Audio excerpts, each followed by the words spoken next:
Oh, what's up guys? I figured I'd do a little video about why I chose the S2000 since I don't have any real updates on the intake system or anything like that because I'm still trying to get the parts manufactured. There's a lot of good things about the S2000, there's some bad things, and I just wanted to go through on why I decided to choose this to build a crazy car out of. First off, these are a couple of the things that I really wanted to start with. Number one, obviously, for me and probably for most people, is just cost. I couldn't start with too high of a price of car because if you're already going to be sinking a ton of money into it, you don't want to start with a high initial buy-in. Second thing I wanted was a reliable car. So there's a lot of cool cars out there, but a lot of them can't take track abuse basically. So I didn't want to have to be repairing it because the main reason why I'm building this thing is to go have fun, and the more fun I can have without working on it, the better.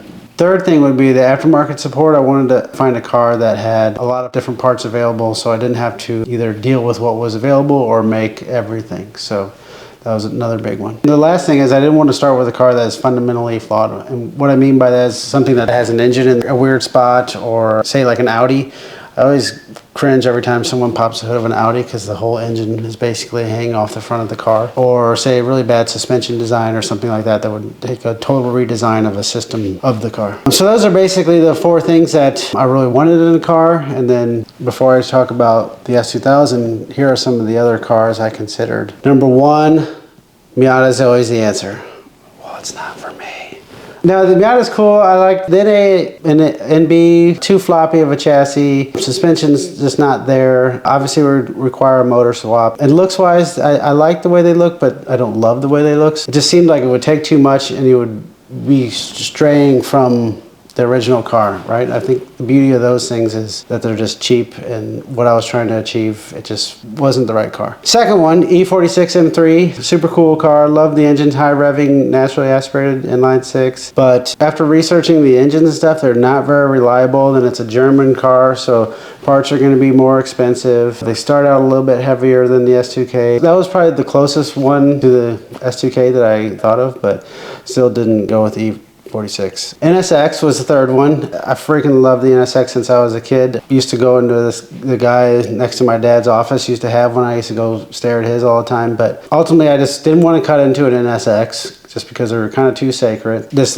high initial cost. Like if I would have bought one 20 years ago when they were 25K, maybe then it wouldn't have felt so bad, but now that they're just such a collector's item, I just couldn't do it. Fourth one, Lotus Exige. Love Lotus, love the Exige, it looks great. Issues there were high initial costs, and even though it's got a Toyota engine in it, I don't think they're gonna be as reliable as a Honda engine, and there's not much support for Lotus cars in general, but especially the 2ZZs. So if I was to do a Lotus, I would have done a K-swap, which would have meant a lot of things to change on the car that I didn't want to kind of do. So the last option was a C6 Z06. If you're looking for just absolute fastest car you can get with the least amount of money, that's the car to choose. I just don't like wearing New Balances, and the car doesn't really do a whole lot for me, even though it is an incredible machine that doesn't cost that much. So that's why that one's out, because I'm not 50 yet. So why did I choose the S2K then? Well, to be honest, I am a little bit of a Honda fanboy. I used to work at a dealership as a technician after high school for a couple years. So I know the cars pretty well. I wanted a rear-wheel drive layout, so that basically leaves you only the NSX or the S2000. To be honest, front engine rear-wheel drive to me is just classic sports car. It doesn't get any better than that. I know mid-engine cars, you can get a little more performance, but front engine rear drive is the way to go. This is front engine, but the engine is behind the front axle line, so it's technically a mid-engine car. It's just a front mid-engine car. So it has really good weight distribution from the factory. I think it legitimately is 50-50. I know a lot of people say that, and it's usually 48 or 49. But I think the S2000 in stock form is actually 50-50. Everyone thinks 50-50 is ideal. It's not. It varies by car and power level, but actually you want some rear bias, which we've actually gotten some rear bias weight distribution with this. So I think we're actually at 48-52 right now, and it's going to get even more. We're shooting for 45-55. Another one is suspension. And not only is it double wishbone all the way around, but it doesn't use stamped steel control arms. A lot of cheaper cars use stamped steel control arms. They're just not as stiff. This has cast, like I mean, better way would have been forged, but it has cast, a very stiff control arm, so it's a good platform to build off of. And then the size of the car, I like smaller cars. They're just more fun to drive, shorter wheelbase. They're more of a handful, not as stable, but it's just a funner car to drive. So like I said with the Z06, if I was just going straight out speed, I would have chose something else. But this is just a more fun, engaging experience to drive. And then the value, so it's a Honda, right? So you're basically getting top level engineering performance out of the drivetrain, but it's a 20 some odd $1,000 car new.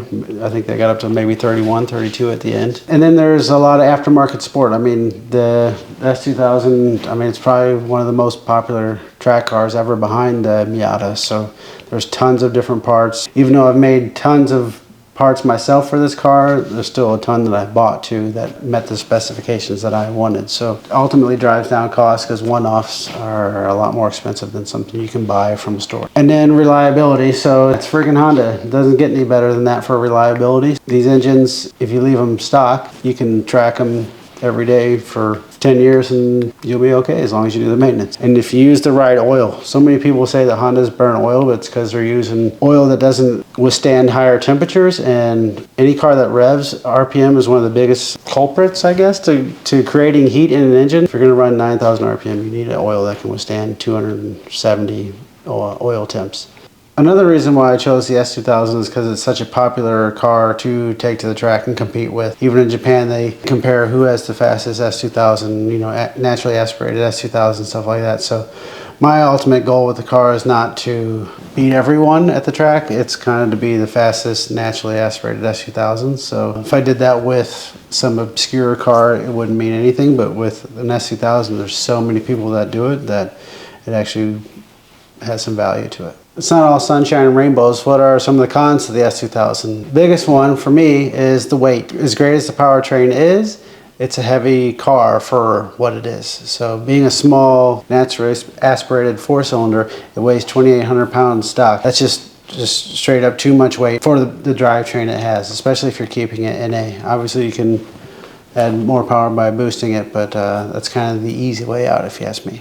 Another big con, probably the biggest con for me, was the aero. When this car was developed, I'm sure aero was a consideration, but it's not nearly as big of a attribute as it is now. So with Roadsters, pretty much all Roadsters, they all have very steep windscreens, and that's bad for aero. It's basically pushing a brick wall through the air. So I seriously considered trying to rock back the windshield, but with all the issues that would bring with having to do a custom hardtop and trying to figure out how to make all that work, I just didn't do it. And then obviously naturally with the convertible, it has a very steep drop off after the cabin, so it creates a low pressure area. The airflow doesn't stay laminar across the car and it causes drag, lift, all that stuff. So my experience tracking this car relatively stock with just the soft top, I noticed that in very high speed corners over 90, this car really starts suffering, and where it would normally walk like a BRZ, the BRZ starts becoming the better cornering car at those speeds. So anyway, the aero is another big con that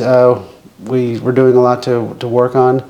Another big one is if you're doing NA, it's very hard to get more power out of these engines naturally aspirated. Obviously you can cut some of the emissions like catalytic converter and stuff and get some quick horsepower that way, but it's not easy to get more power out of these engines as it is, say, like a Corvette or something else that didn't optimize everything from the factory.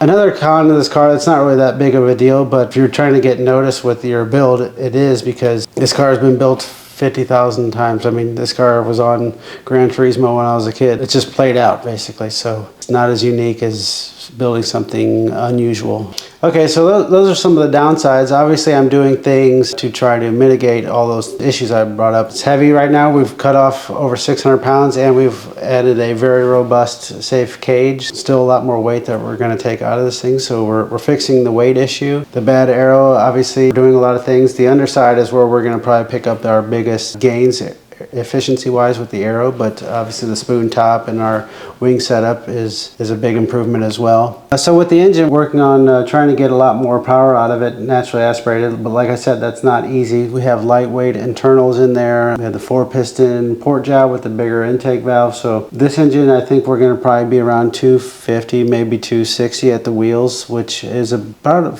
50 horsepower increase over the stock AP1 motor, so that's pretty good. But we're actually already working on a second setup with some individuals, and it's going to be pretty crazy. So it's going to be very unique, different than any other build that's out there, even though this one is already pretty different with not stroking it, just keeping the stock crank and revving it out further. So the idea of this build is to improve upon the car and still keep that same character. You can do a motor swap that would make more power, an LS motor, or make more torque, or you could stroke the engine to make more power. But instead, the cool thing about the car originally was it revved out to 9 grand and it was crazy, you know, high revving engine.